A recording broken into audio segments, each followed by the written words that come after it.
madaxweynaha Somaliland Muuse Biixi Cabdi ayaa dhagaxa dhigay bridge isku xiraya xaafadaha October iyo Balaasa ee magaalada Burco sidoo warkan uu ku faahfaahinayo wariyaheena Cabdiraxmaan Camara. madaxweynaha Somaliland Muuse Biixi Cabdi wafdi ballaaran oo hogaaminayo muddooyinkii u dambeeyay safar shaqo ku joogay magaalada Burco ee xarunta gobolka Togdheer oo isaaka horkacayeen maamulka gobolka Togdheer barasaabka gobolka Togdheer Xamse Maxamed Cabdi maayirka magaalada Burco Maxamed Yuusuf Cabdiraxmaan Muraad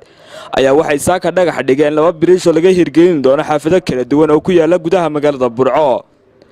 waxaana ugu horeyntii halkaasi ka hadlay injineerka guud ee gacanta ku haya labadan bridge iyo sidoo kale qaar ka mid ah madax dhaqameedka gobolka Togdheer waxaanay xukuumadda ka codsadeen isla markaasina ay ka warbixiyeen sida ay u dhisayaan iyo sidoo kale siday bulshada gobolka Togdheer ugu baahan yihiin sidii loo dhisi lahaa labadan bridge waxaana hadaladoodii ka mid ahaa iyo community-ga Burco waxa la doonayaa halkan iga dambaysa in la sameeyo bridge ay marto ay dadku maraan oo حاجة سريع مرايا حاجة دانتا أنا تجاية وايو هالكم وحكوشي ملتريكي يا بوليسكي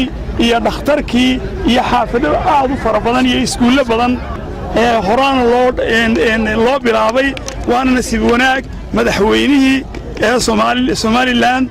يا وزير رئيسي أو وفتكم مرايا قبل الله بري إن يلصق كل من بلويسي وحنونا بلن قاضينا inaanu iska garab taagno oo aanu kula shaqeyno hadii aan la wada shaqeyn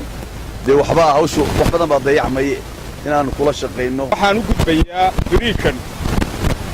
dawladda sameeyay jiray shayna inoo sameeyay de ka weynaa imika laakiin dawladdu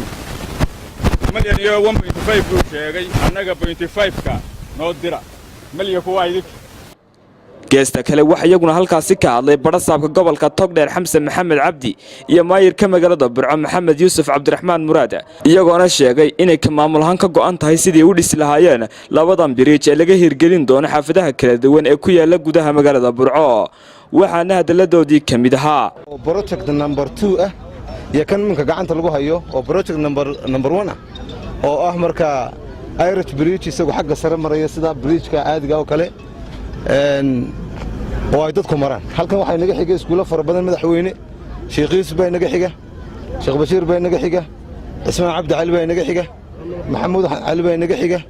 xabsigii baa inaga xiga dhakhtarkii baa inaga xiga anaguna kharashkiisii inna uu naga hayaa intii kale waxaan ballan qaaday intaanu dhamaan inaanu dowlad hoosaan bixino wixii marka aanu naga yar facweynaadana community-ga noo ballan qaaday in iyaguna naga kaalin doonaan magaalada faa'iidadu imika yeelan doono qaabka loo bilaabay qaabku u socon doono farsamadiisa intaba waxay nooga warbixiyay injineerka iyo maayir dhismaha bridge-kan oo runtii magaalada Burco ay baahi weyn u qabto oo ay kalifto qofka guriga ka yimaada city plus oo soo shaataga intuu balaasa fadhiyo haddii uu togaasi soo roogado ugu dambeyntii waxa halkaasi ka hadlay madaxweynaha Somaliland Mudane Muuse Biixi Cabdi